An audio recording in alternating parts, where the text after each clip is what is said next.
تا حالا به این فکر کردید وقتی یک نوتی رو می‌نوازیم دقیقاً باید تا کجا ادامه پیدا کنه؟ چرا یک نوت باید به اندازه 4 ضرب کشیده بشه اما یک نوت دیگه فقط نصف اون زمان داشته باشه؟ و اصلاً وقتی قرار نیست صدای اجرا بشه اون زمان در موسیقی چطور نوشته میشه؟ اینجاست که مفهوم ارزش زمانی نوت‌ها و سکوت‌ها ارزش پیدا میکنه. سلام، من سامان جهانگیری هستم و در این جلسه از دوره تئوری موسیقی به زبان ساده دقیقاً میخوایم با همین مفهوم آشنا بشیم. از گرد و سیاه و سفید و چنگ گرفته تا نقطه و دو نقطه و مفاهیمی مانند تنوتو، استکاتو و غیره. اما قرار نیست فقط اسم این علامت ها رو حفظ کنیم. میخوایم ببینیم که هر کدوم از اینها دقیقاً در اجرا چه تأثیری رو ایجاد میکنه. پس بریم سراغ اولین مفهوم، یعنی ارزش زمانی نوت‌ها.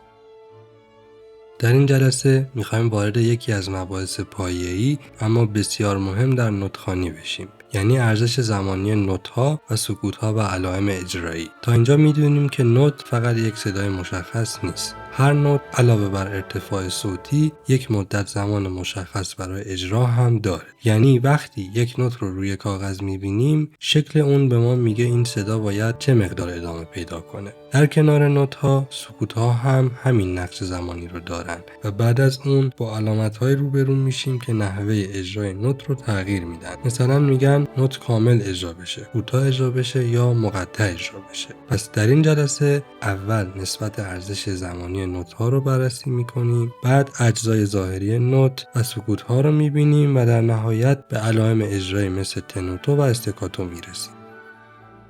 برای مشخص کردن ارزش زمانی نوت‌ها در این دوره نوت گرد رو به عنوان مرجع زمانی در نظر میگیریم. در اسلاید میبینید که گرد مضاعف 2 برابر گرد ارزش داره. خود گرد برابر با 1 واحد در نظر گرفته شده، سفید نصف گرده، سیاه نصف سفید یا 1/4 گرده و چنگ هم نصف سیاه یا 1/8 گرد. بعد از اون هم دولاچنگ، سه‌لاچنگ و چهارلاچنگ قرار میگیرن و هر کدوم نصف ارزش زمانی نوت قبلی خودشون رو دارن. مثلا اگر ارزش 1 گرد رو 1 در نظر بگیریم، 2 سفید از نظر زمانی با 1 گرد برابرن، 4 سیاه با 1 گرد برابرن و 8 چنگ هم مجموعاً ارزش زمانی 1 گرد رو تشکیل میده. پس وقتی به شکل‌های مختلف نوت نگاه میکنیم در واقع داریم یک سیستم تقسیم زمان رو میبینیم. یک نکته مهم هم اینه که این اعداد یعنی 1، 1/2، 1/4 و 1/8 به خودی خود به معنی ثانیه یا یک زمان ثابت نیستن. سرعت قطعه یا تمپو تعیین میکنه که این ارزش ها در عمل چه مقدار زمان واقعی داشته باشن. بنابراین یک سیاه در یک قطعه آهسته و یک سیاه در یک قطعه سریع از نظر نسبت زمانی همچنان سیاه هستند، اما مدت زمان واقعی اجرای اونها میتونه متفاوت باشه. حالا اگر این رابطه رو یک مرحله کلی‌تر نگاه کنیم متوجه میشیم که بین ارزش‌های زمانی نوت‌ها یک نظم مشخص وجود داره. همونطور که در تصویر میبینید هر نوت نصف نوت قبلی و 2 برابر نوت بعدی خودشه. مثلا 1 سفید برابر با 2 سیاهه، 1 سیاه برابر با 2 چنگه و 1 چنگ برابر با 2 دولاچنگ.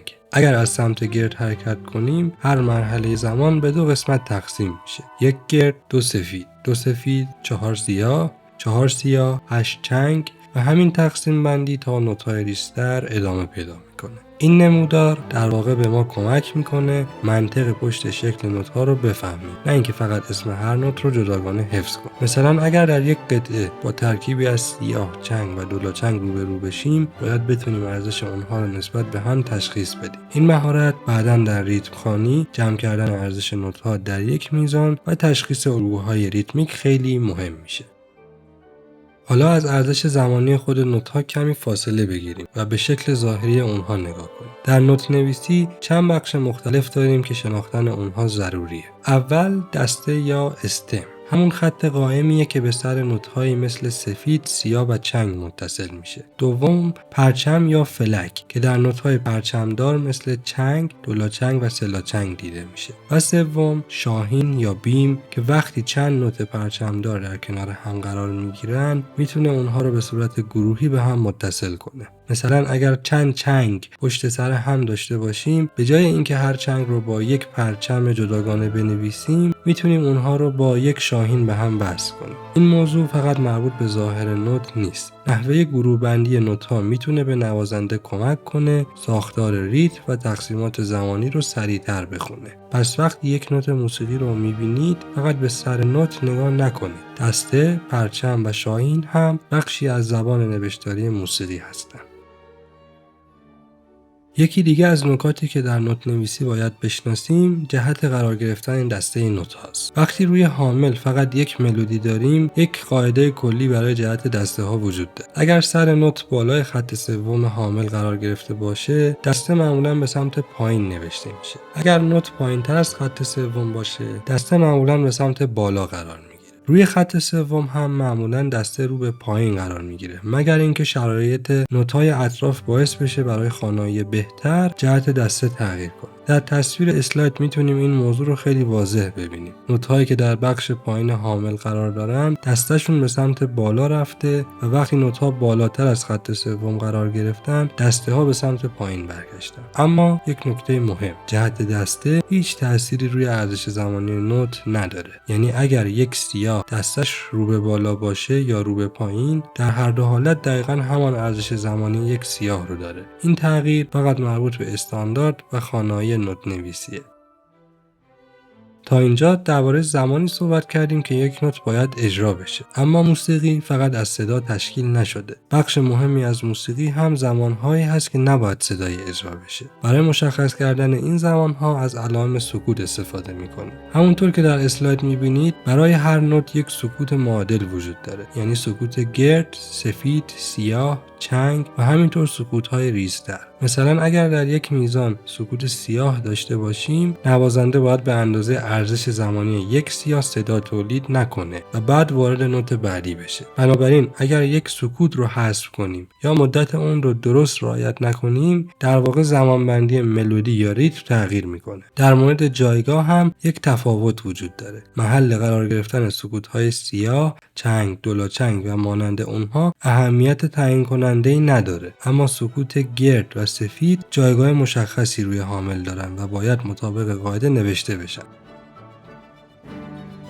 حالا میرسیم به یکی از کاربردی ترین علامت ها برای تغییر ارزش زمانی نوت ها، نقطه و دو نقطه. اگر یک نقطه در سمت راست نوت قرار بگیره، نصف ارزش زمانی اون نوت بهش اضافه میشه. مثلا در تصویر بالا یک نوت سیاه نقطه دار داریم. این یعنی ارزش یک سیاه به اضافه نصف ارزش اون، یعنی یک چنگ. پس میتونیم بگیم سیاه نقطه دار مساوی با سیاه به علاوه چنگ. در دو نقطه قضیه یک مرحله بیشتر میشه. نقطه اول نصف ارزش اصلی رو اضافه میکنه و نقطه دوم یک چهارم ارزش اصلی رو. برای همین در مثال پایین یک نوت سیاه دو نقطه دار برابر میشه با سیاه به علاوه چنگ به علاوه دولاچنگ. پس دو نقطه در مجموع سه چهارم ارزش اصلی نوت رو به اون اضافه میکنه. این موضوع رو اگر با نسبت‌هایی که در ابتدای جلسه یاد گرفتیم ترکیب کنیم، خیلی راحت میتونیم ارزش زمانی نوت‌های نقطه دار و دو نقطه دار رو محاسبه کنیم. یعنی لازم نیست برای هر حالت یک فرمول جدا حفظ کنیم. کافیه بدونیم نقطه نصف و نقطه دوم یک چهارم ارزش اصلی رو اضافه میکنه.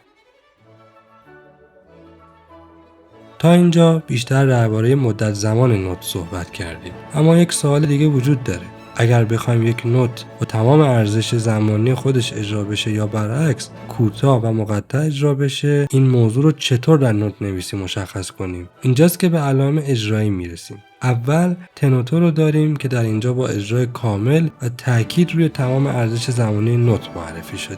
یعنی نوت رو کوتاه نمی‌کنیم و ارزش زمانی کاملش رو حفظ می‌کنیم. بعد استکاتو قرار داره که باعث اجرای کوتاه و مقطع نوت میشه. در تقسیم بندی این درس حدود نصف ارزش زمانی نوت اجرا و نیمه دیگر به سکوت اختصاص پیدا میکنه. در متسو استکاتو اجرا نسبتاً کامل تره. سه چهارم زمان نوت اجرا میشه و یک چهارم باقی مانده به سکوت اختصاص پیدا میکنه. و در استکاتو سیمو کوتاه‌ترین حالت رو داریم. حدود یک چهارم ارزش زمانی نوت اجرا میشه و سه چهارم باقی مانده سکوت خواهد بود. پس اگر این چهار حالت رو کنار هم ببینیم، میتونیم یک طیف از اجرای کامل تا اجرای بسیار کوتاه داشته باشیم. تنوتو یعنی کامل، متسو استکاتو یعنی سه چهارم، استکاتو به معنی نصف و استکاتو سیمو به معنی یک چهارم. البته در اجرای واقعی موسیقی این نسبت‌ها همیشه قرار نیست کاملا مکانیکی و ریاضی اجرا بشن و سبک موسیقی، جمله بندی و ساز هم در تفسیر اونا تاثیر داره.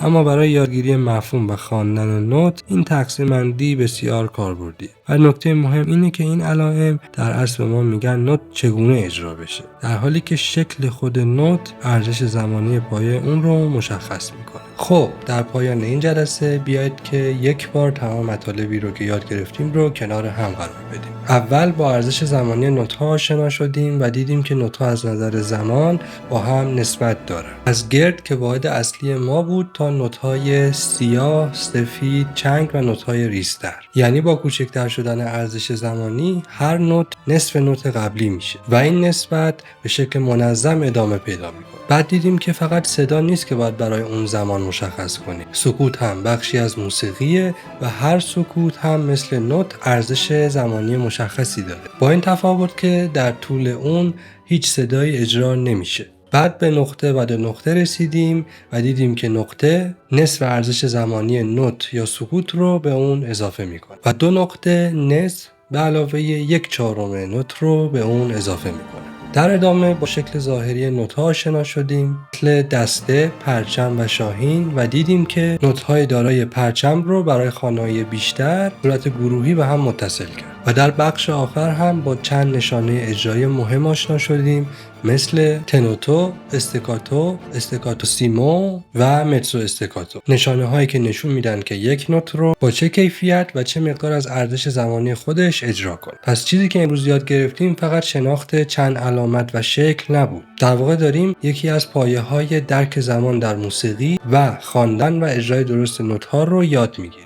اگر این نسبت‌های زمانی رو درست درک نکنیم، در مراحل بعدی ریتم خوانی و اجرای میزان‌ها به مشکل برمیخوریم. اگر این جلسه براتون مفید بود، حتما نظرتون رو در کامنت‌ها بنویسید و اگر جایی از ارزش زمانی نوت‌ها و سکوت‌ها براتون سوال بود هم میتونید در کامنت‌ها بپرسید. اگر میخواید که این دوره رو از ابتدا دنبال کنید و جلسات قبلی رو هم یاد بگیرید، پلیلیست دوره تئوری موسیقی به زبان ساده رو حتما دنبال کنید تا جلسات قبلی رو هم از دست ندید. کانال رو هم سابسکرایب کنید تا جلسه بعدی رو از دست ندید، چون در جلسه بعد قراره وارد یکی از مهمترین مباحث موسیقی بشیم، یعنی ریتم، میزان و ضرب. تا جلسه بعد تمرین کنید و مهمتر از همه سعی کنید که ارزش زمانی نوت‌ها رو فقط حفظ نکنید، با گوش دادن و اجرا کردن درکشون کنید. به امید دیدار.